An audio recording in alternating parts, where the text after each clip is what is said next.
ఇంతకీ మీకు steel ప్లాంటా, ship యార్డా, ఏషియాడా, జింక, బంక? వాళ్ళు అడుగుతున్నాడు బినామీల్ని, మీకు ఎక్కడ కావాలి? రిషికొండ కావాలా, మధురవాడ కావాలా, లేదంటే హార్బర్ పార్క్ కావాలా, భోగాపురం కావాలా, లేదంటే విజయవాడలో ఏదైతే ఆర్టీసీ బస్టాండ్ కావాలా, లేదంటే విశాఖపట్నంలో ఉన్నటువంటి ఆర్టీసీ బస్టాండ్ కావాలా, ఇట్లా అడుగుతా వాళ్ళకి ఎక్కడ కావాలంటే అక్కడ. అందులో తప్పే ఉంది, అది ఆర్ట్. ఈ సత్య రియల్ ఎస్టేట్ వాళ్ళు ఆంధ్రప్రదేశ్లో పెట్టుబడి పెడతారంట. పెట్టుబడి పెట్టి 1500 కోట్లు పెట్టుబడి పెడితే 25,000 మందికి ఉద్యోగాలు ఇస్తారంట. రియల్ ఎస్టేట్ వాళ్ళు చేసేది రియల్ ఎస్టేట్ వ్యాపారం.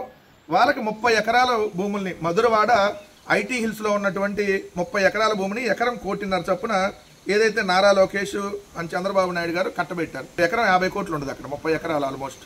ఏది మధురవాడ ఐటీ హిల్స్లో అంటే దాదాపుగా అది 1500 కోట్ల విలువైనటువంటి భూమిని కేవలం 45 కోట్లకి, అంటే ఎకరం 1.5కి.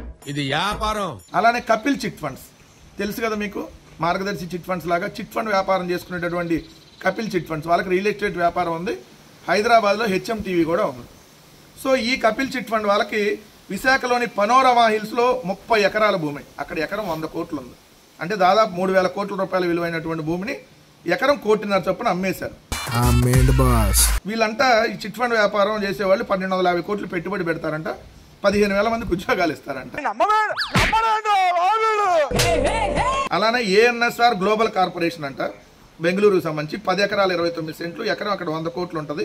సో దాదాపుగా 1000 కోట్ల భూమిని కేవలం ఎకరం 1.5కి అమ్మేసినటువంటి పరిస్థితి. రియల్ ఎస్టేట్ వ్యాపారానికి ఎకరం 1.5 చొప్పున ఇచ్చారు. అక్కడ మొన్న ఒక ఐటీ కంపెనీకి, ఫియనం పీపుల్ ప్రైవేట్ లిమిటెడ్ అనే ఐటీ కంపెనీకి 4.5 కోట్లకి ఇచ్చింది. అంటే చంద్రబాబు నాయుడు గారికి సంబంధించినటువంటి వాళ్ళకైతే ఎకరం 50 లక్షలకి, లేదంటే 99 పైసలకి, లేదంటే ఓవర్నే కూడా ఇచ్చేస్తారు. అందులో తప్పే ఉంది, అది ఆర్ట్. ఇప్పటికే 1,86,000 కోట్ల రూపాయలు అప్పులు చేసి రాష్ట్రాన్ని భ్రష్టు పట్టించి ఇంకా ఉన్నటువంటి భూములు కూడా అమ్మకానికి పెట్టావు.